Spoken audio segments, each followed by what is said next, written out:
Welcome everyone to another Friday class. It is April 19th. I am so happy that you are here. Thank you, thank you, thank you for showing up on another Friday class.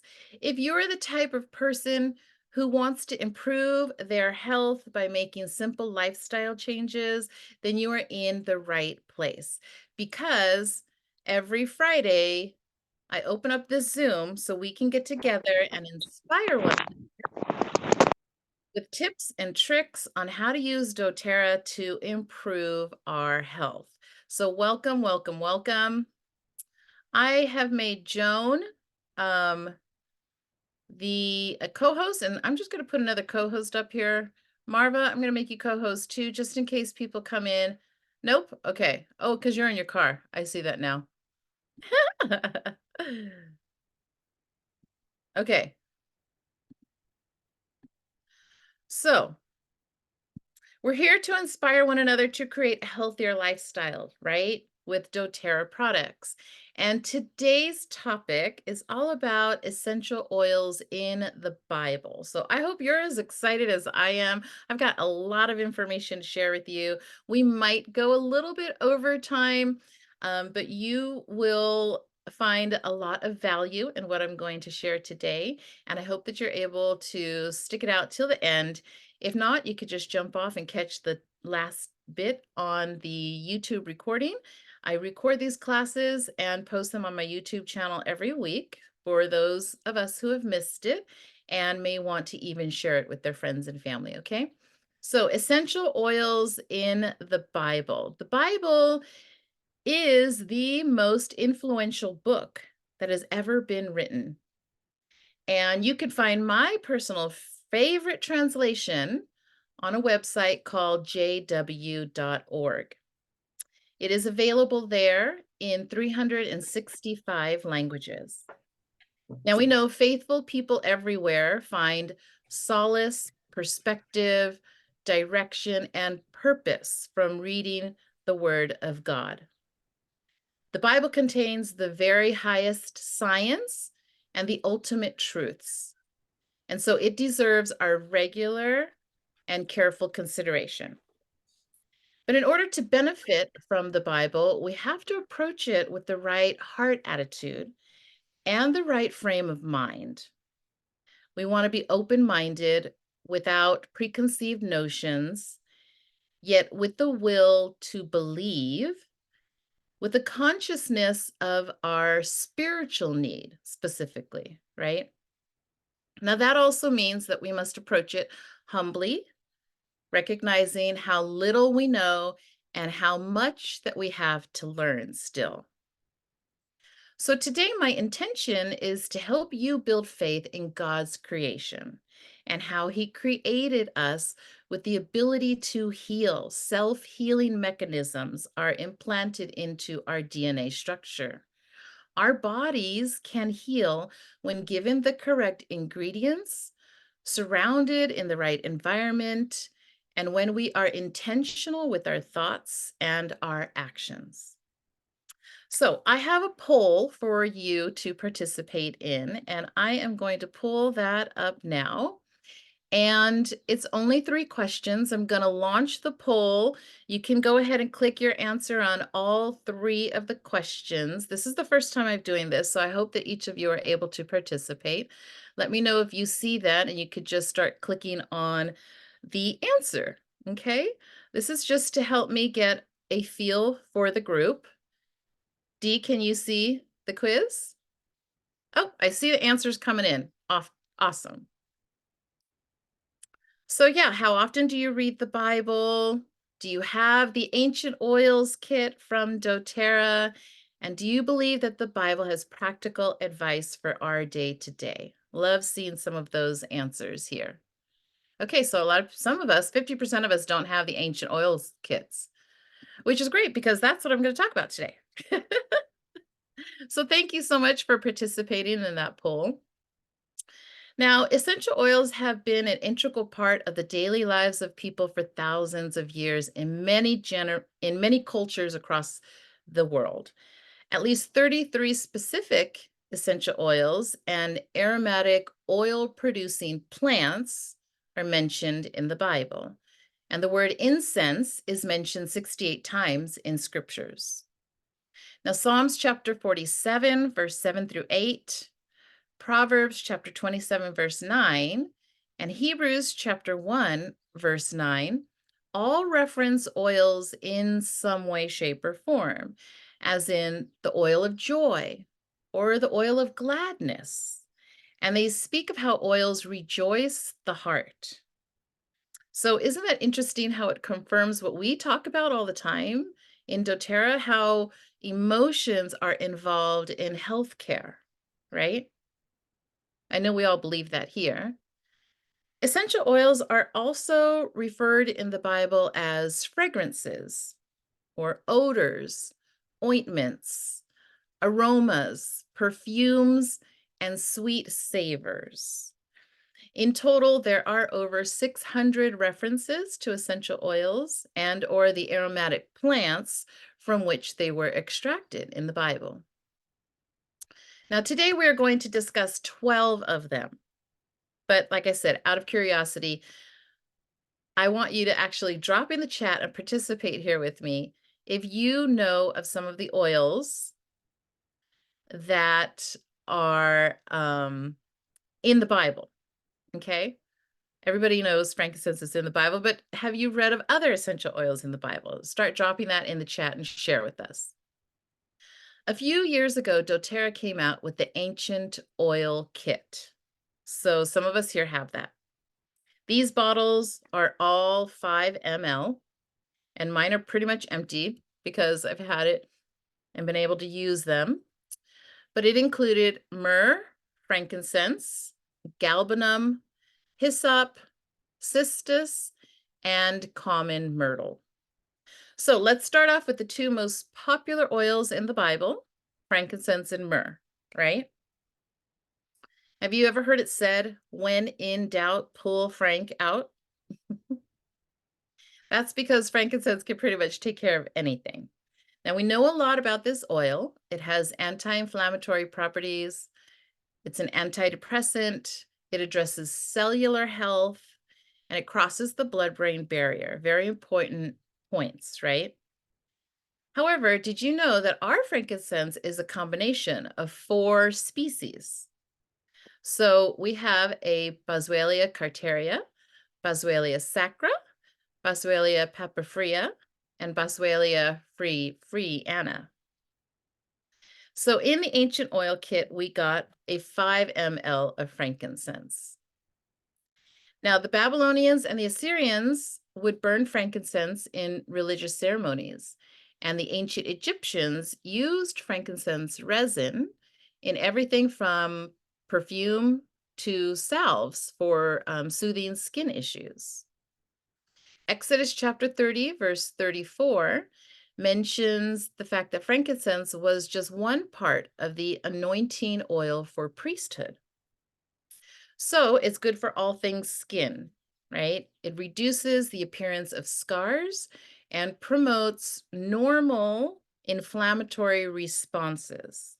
And for that reason alone, it is one of my daily oils that I take internally, 2 drops under my tongue, to help promote normal inflammatory responses. Now, let's move on to myrrh.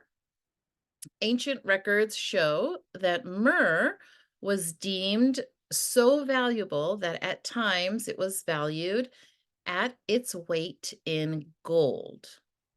So myrrh has been used throughout history in perfumes, right, and religious ceremonies, and for its internal and external health benefits, particularly for gum issues and all types of oral health.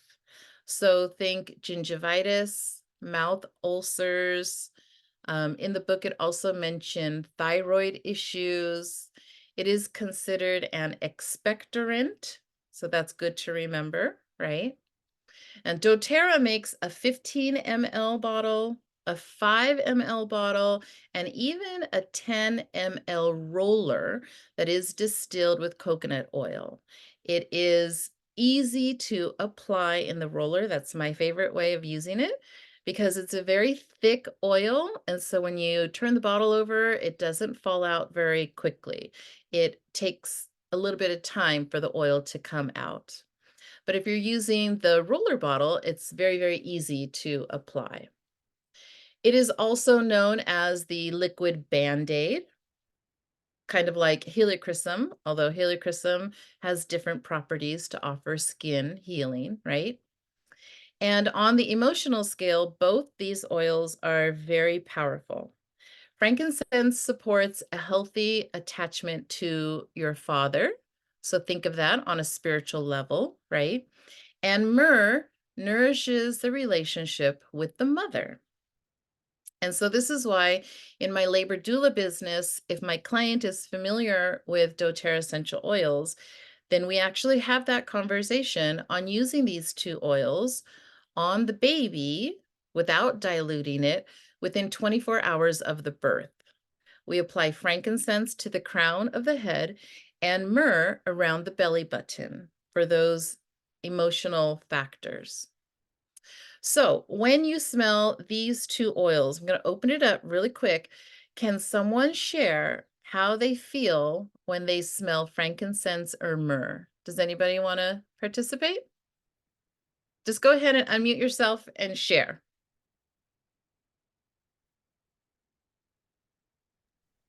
Well, when I first opened frankincense, I didn't like it, but it has grown on me.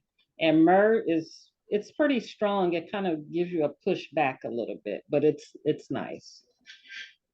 Thank you so much for sharing, Dee. It affects us differently, right? Oils, the smell affects us differently. I was the same as you. I didn't like frankincense when I first got it, believe it or not.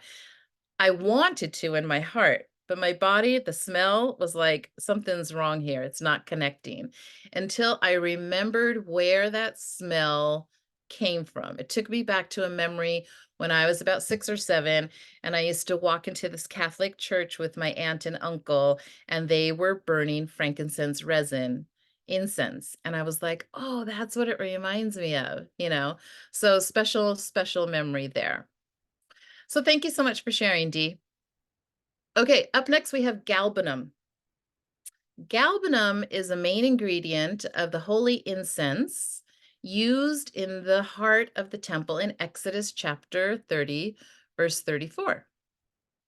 Now, I can tell you, because I have one here, that it smells very medicinal. But I have heard that when burned with other sweet smelling oils or combined and used in a diffuser, it does have a much prettier scent. So learning how to mix some of these ancient oils with the citrus oils is what Dr. Hill recommended. So this oil has antimicrobial properties and is very good for oral health. Now, although it is a resin, it's thin and it comes out of the bottle really fast. So the resin is used extensively in modern perfumery as a fixative agent, which is they use it to stabilize other perfume components. And galbanum yielding plants originally grew in the Mesopotamia area and were exported to India, China, Israel, and Egypt. But today, we source it from Iran and Turkey, and those are the primary sources of galbanum. Now, I am going to attempt to drop a link in the chat. This is the product information page. So if you click on that, you will have access to learning a little bit more about this oil. It's not available for regular purchase. It only comes out every once in a great while. So if you see it on a special promotion, snag it up and add it to your collection. Okay, next up we have hyssop. Hyssop was available for a little bit.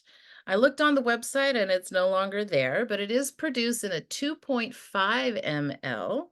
It's a member of the mint family, and it was regarded by both the Greeks and the Hebrews as a sacred herb. It's mentioned several times in the Old Testament and is known as one of the oldest herbs used by human beings. And here again is another, we call them PIPs, product information page about oils. So click on that so you can save it for later and learn a little bit more about hyssop and why you might want to snag it once it comes up for sale. It's good for respiratory issues. I like the way it smells. Super strong. Love it. Okay, let's move on to cistus. Okay, if anybody here has something they want to share about this particular oil, I know some of you have used it and really benefited from it. Cistus is a fast-growing perennial shrub found on rocky soil. Its large, paper-thin, rose-like flowers only last a single day, and they have no fragrance. But the oil comes from the sticky, resinous leaves and branches, and it features a sweet almond cherry-like aroma. It is also known as rock rose, sun rose, rose of Sharon, and labdanum.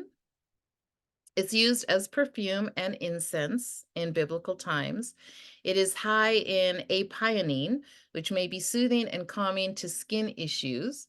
And due to its cleansing properties, some people have added it to their cleaning products to be used in their home in that way. Anybody have anything to add about cistus essential oil if you've had an experience with it? Just unmute yourself and share.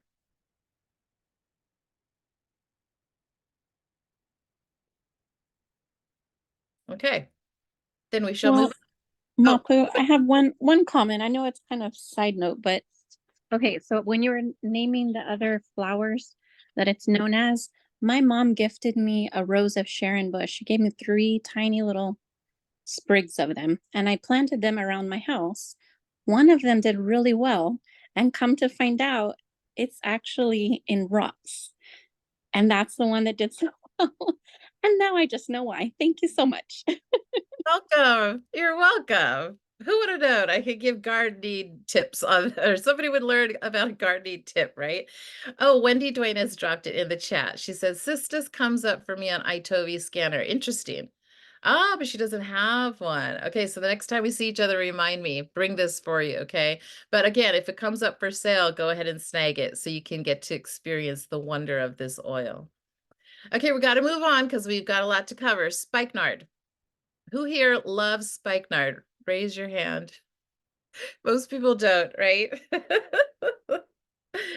Nard was not only very expensive, an expensive perfume, but it's also precious ointment that was used as medicine in biblical times. In John chapter 12, verse 3, the Bible tells how spikenard was poured on Jesus' feet. And it says a whole pound of perfumed oil, which was very costly, was used, and the entire house became filled with the scent of it. So, some of the top uses for this oil, believe it or not, is insomnia. Do you have issues with insomnia? Perhaps this oil can help you. PMS, any type of hospice work, and even seizures. So think brain activity, right? On the emotional scale, it helps us to release anger and the victim mentality, and it encourages an attitude of gratitude. So I love the smell of spikenard, but I remember when it was released, Dr. Hill said it's very strong, and if you can't handle it, then just go ahead and mix it with a little bit of wild orange, and then it will reduce that very strong smell, and you'll be able to accept it a lot easier. So spikenard was in the Bible. Okay, up next is sandalwood. Now, this is one of those oils that I wish they would produce in a 15 ml bottle because it is really, really good. Maybe they might do that in the future when there's enough trees to source from. Okay. So we could literally have a whole hour class on this one oil, but very quickly, we source it from Hawaii. So Ileana is the Hawaiian name for sandalwood. But unfortunately, the sandalwood trade has a sensitive place in Hawaii's history. So doTERRA is fully committed to caring for and protecting the long-term survival of this tree so that we have enough product to keep supplying the oil for a long time. Now, sandalwood is known to be a hemiparasitic plant. So this means that it connects to the roots of other plants for its water and nutrients. And the highest concentration of essential oil is in the heartwood, which is in the center of the tree. So the ratio of heartwood to sapwood, which is on the outside of the tree, increases substantially as the tree ages, right? So older trees have the highest oil content. That makes sense? So to ensure a sustainable harvesting program, it is critical to allow trees to age. And it's also important to continue actively planting new trees to ensure excess replenishment of the sandalwood forest. And so that's exactly what doTERRA is doing with their co-impact sourcing initiative. And you can learn all about that and watch a beautiful video with this link that I am dropping in the chat right now. Okay, so enjoy that video about the reforestation on the Big Island of Hawaii, okay? On a physical level, it could be used and be helpful for things like low testosterone levels, dry scalp, low serotonin levels, meditative, sedative states, and meditation. So perhaps before you do any kind of Bible reading, you might want to use one of these oils before you say a prayer. It can affect your heart and your receptivity of what is read. Okay, next up are 3 oils. I call them the sea oils. 3 oils that are in the Bible in multiple scriptures: cypress, cassia, and cinnamon. So many of us here have those oils and use it for different reasons, right? The Song of Solomon, chapter 4, verse 14, describes cinnamon as a precious spice representing love and devotion. But it's a hot oil. It's beneficial for metabolic function, and it mixes beautifully with jasmine. That's my favorite combination, cinnamon and jasmine together. Now, cinnamon may also provide heart healthy benefits, such as reducing high blood cholesterol and triglyceride levels. It can potentially be helpful for people with long haul COVID symptoms. So that's great to keep in mind. Now, cassia is the cousin to cinnamon. Okay, so moving on to the next oil. It stimulates the endocrine system. So it supports kidney function, it helps with water retention and poor circulation. Let me see, where is it? Even smelling it out of the bottle is kind of hot. You don't really want to touch your nose when you smell it. I've always preferred the taste of cassia over cinnamon. Cinnamon is too powerful for me. But like if I want a little bit of a heat in hot cocoa or even coffee, sometimes I add a drop of cassia instead of cinnamon. So that's available for us. And then we have cypress. Cypress is amazing for the circulatory system. Now, these trees can live to be 400 years old, and we source cypress from Kenya and Spain. Isaiah chapter 60, verse 13, and Ezekiel chapter 27, verse 6 mentions cypress trees being used in buildings and other instruments that were used because it's a very hardy wood. It takes approximately 9 pounds of leaves to produce a 15 ml bottle of oil. So I consider this oil a must-have due to many of the physical benefits.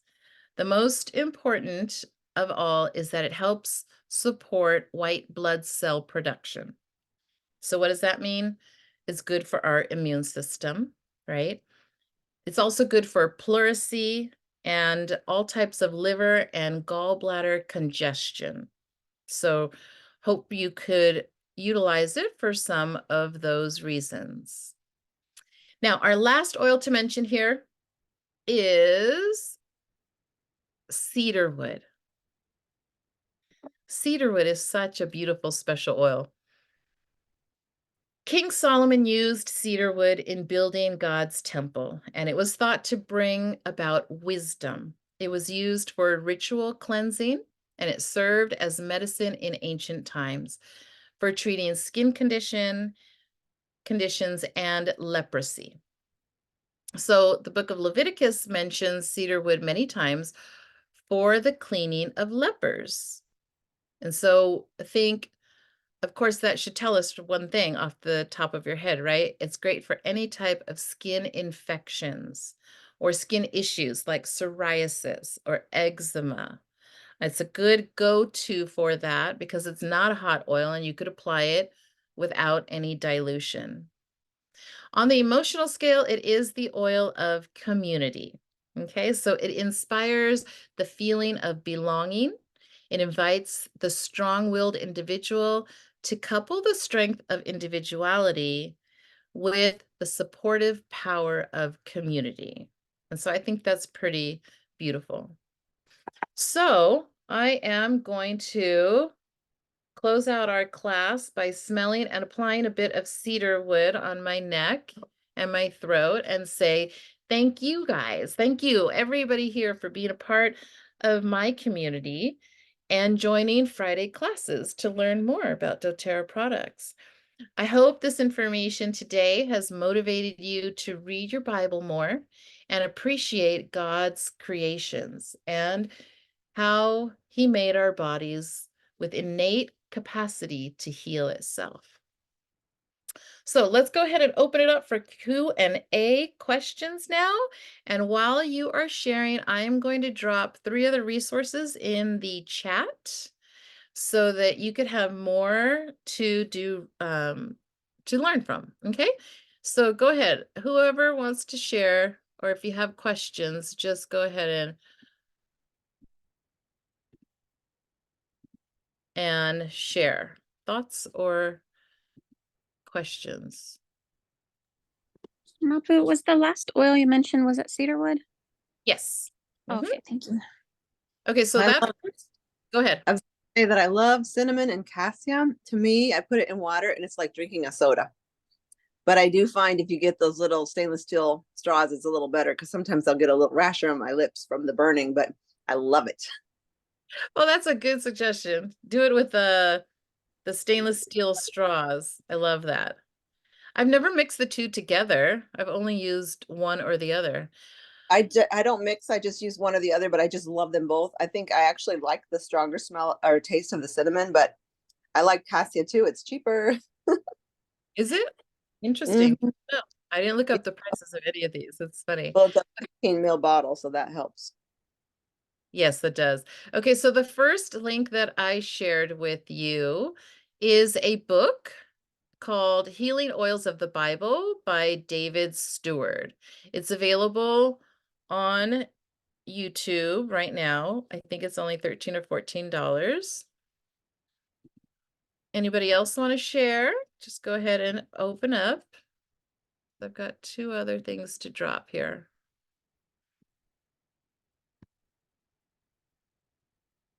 Okay, so this next reference is a great article on jw.org about the process of distillation, plants and flowers. So very, very interesting. Because, in ancient times, they did it differently. They didn't have the steam distillers that we did today.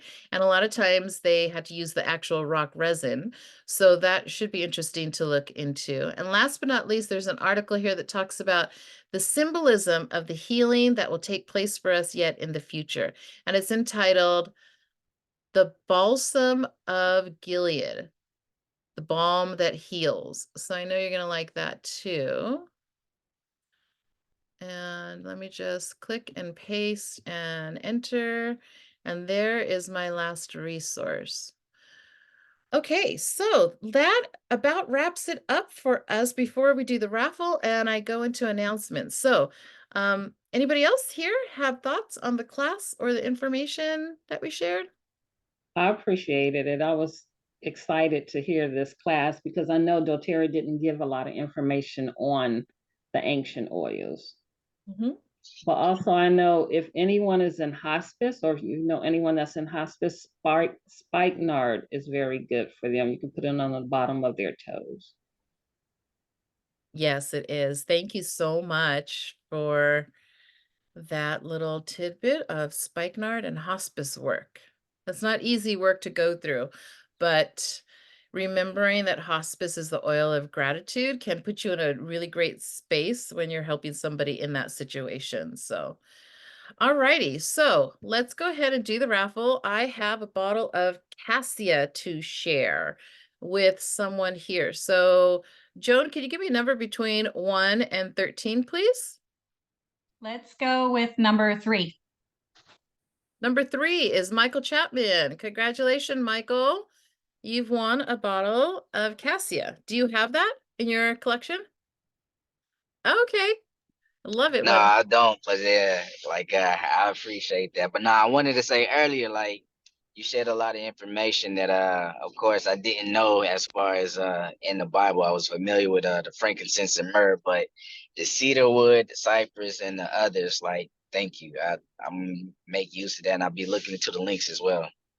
awesome. Awesome. Thank you. Love hearing that. All right, everybody, we are at our time. So I want to remind you that next week, Friday, we're going to be showing up again at 3 o'clock Pacific time.